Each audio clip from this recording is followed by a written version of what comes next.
Tous les après-midi, au retour de l'école, les enfants allaient jouer dans le jardin du géant. C'était un merveilleux et grand jardin, tapissé d'herbes vertes. Le gazon était parsemé de fleurs, belles comme des étoiles. Il y avait 12 arbres, dont la floraison printanière explosait en couleur rose, et qui à l'automne s'alourdissaient de fruits. Les chants des oiseaux dans les arbres étaient si doux que les enfants cessaient souvent leur jeu pour les écouter.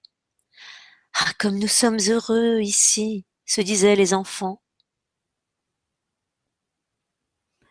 Un jour, le géant revint, après une visite à son ami, l'ogre de Cornouailles, chez qui il était demeuré 7 ans. Au bout de 7 ans, il avait dit tout ce qu'il avait à dire, car il avait une conversation limitée, et il avait décidé de rentrer dans son château. À son arrivée, il vit les enfants qui jouaient dans le jardin.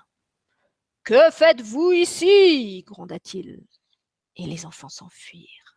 « C'est mon jardin, à moi seul » dit le géant.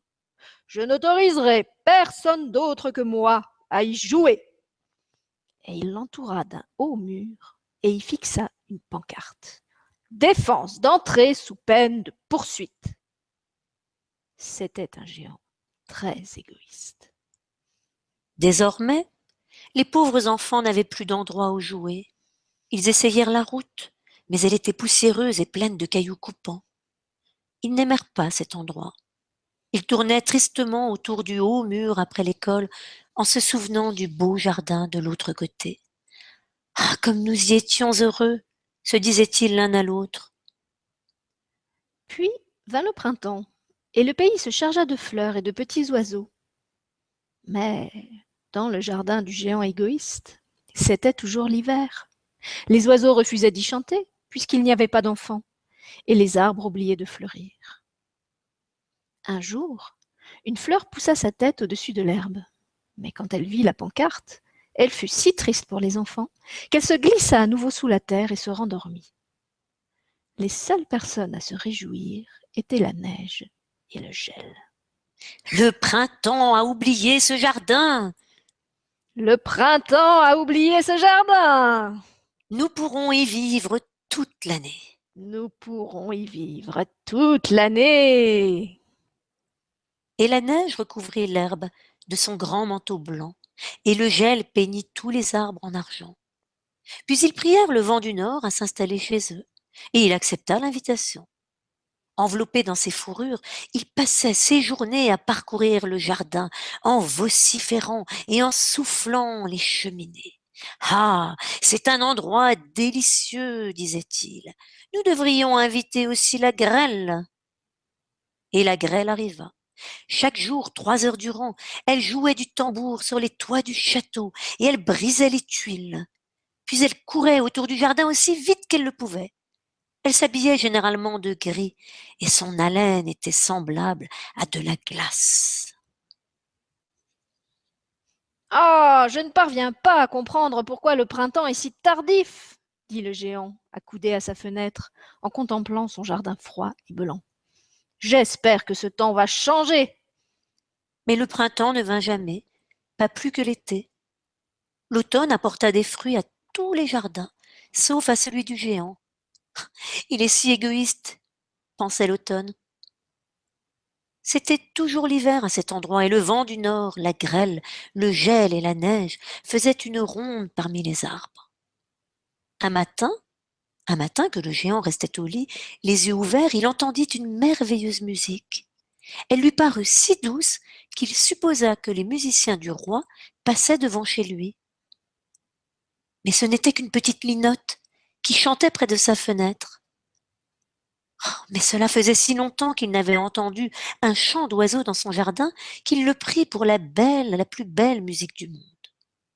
Alors la grêle cessa de tomber, le vent du nord interrompit ses hurlements, et un parfum délicat lui parvint par la fenêtre ouverte. Ah, je crois que le printemps est enfin arrivé, dit le géant, et il sauta à bas de son lit pour regarder dehors. Que vit-il? Un spectacle vraiment étonnant. Par un petit trou dans le mur, les enfants s'étaient glissés dans le jardin. Ils s'étaient assis sur les branches des arbres. Sur chaque arbre que le géant pouvait voir, il y avait un enfant. Et les arbres étaient si heureux du retour des enfants qu'ils s'étaient couverts de fleurs. Ils agitaient doucement leurs bras au-dessus des petites têtes. Les oiseaux voletaient et gazouillaient joyeusement. Les fleurs pointaient leurs visages rieurs à travers le gazon. C'était merveilleux à voir. Il n'y avait plus qu'un coin où régnait encore l'hiver. C'était l'endroit le plus reculé du jardin, et il s'y trouvait un petit garçon. Il était trop petit pour pouvoir atteindre les branches. Il faisait le tour du tronc en pleurant. Le pauvre arbre était toujours prisonnier du gel et de la neige, et le vent du nord le maltraitait encore. Monte, mais monte donc, mon petit, disait l'arbre. Et il inclinait ses branches aussi bas qu'il le pouvait. Mais le garçonnet n'était pas assez grand. En voyant cela, le cœur du géant fondit.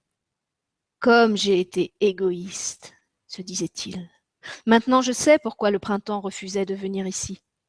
Je vais installer ce petit garçon tout en haut de l'arbre, et puis je vais casser mon mur. À partir d'aujourd'hui, mon jardin sera le terrain de jeu des enfants, et pour toujours. Il regrettait vraiment d'avoir agi comme il l'avait fait. Il descendit les escaliers et ouvrit discrètement la porte pour sortir. Mais quand les enfants le virent, ils eurent si peur qu'ils s'enfuirent et le jardin retourna à l'hiver. Seul le petit garçon ne s'était pas sauvé, car les larmes dont ses yeux étaient pleins lui avaient caché le géant. Le géant se faufila jusqu'à lui, le prit gentiment dans sa main et le déposa dans l'arbre. L'arbre fleurit instantanément et les oiseaux vinrent y chanter. Le garçonnet tendit les bras et embrassa le géant. Quand les autres enfants virent que le géant n'était plus méchant, ils revinrent en courant, le printemps derrière eux.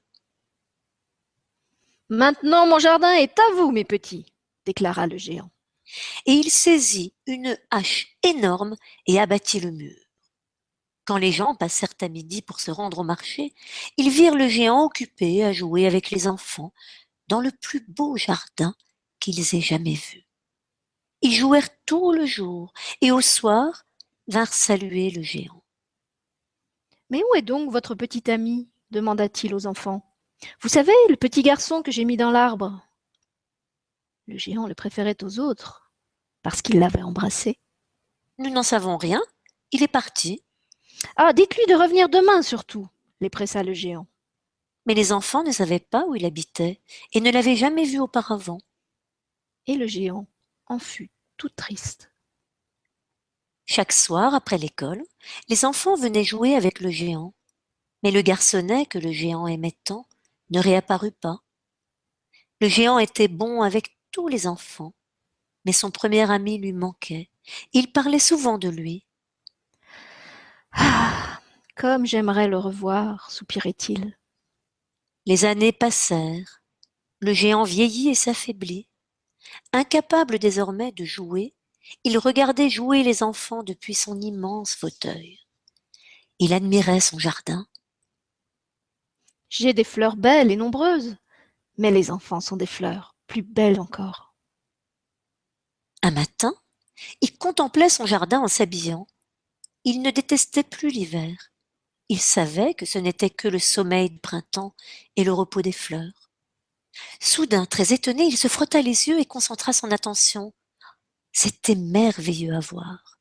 Dans le coin le plus reculé du jardin, un arbre était presque totalement recouvert de fleurs blanches. De ses branches pendaient des fruits dorés. À son pied se tenait le petit garçon que le géant aimait tant. Fou de joie, le géant dégringola l'escalier et se rua dans le jardin. Il se précipita vers l'enfant à travers la pelouse. Quand il fut tout près, il devint rouge de colère et lui dit « Qui a osé te faire du mal ?» Car sur les paumes de l'enfant, 2 clous avaient laissé leur marque. Et 2 clous avaient aussi laissé leur marque sur ses petits pieds. « Qui a osé te faire du mal ?» cria le géant. « Dis-le-moi, et je prendrai ma grande épée pour le mettre à mort. » Non, non, répondit l'enfant. Ce sont les blessures de l'amour. « Mais qui es-tu donc ?» demanda le géant. et il se sentit empli d'une étrange crainte. Il se mit à genoux devant le petit enfant.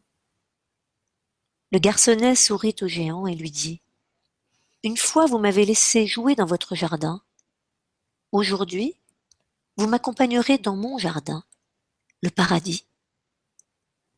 Quand les enfants vinrent jouer ce soir-là, ils trouvèrent le géant étendu au pied de l'arbre, tout couvert de fleurs blanches.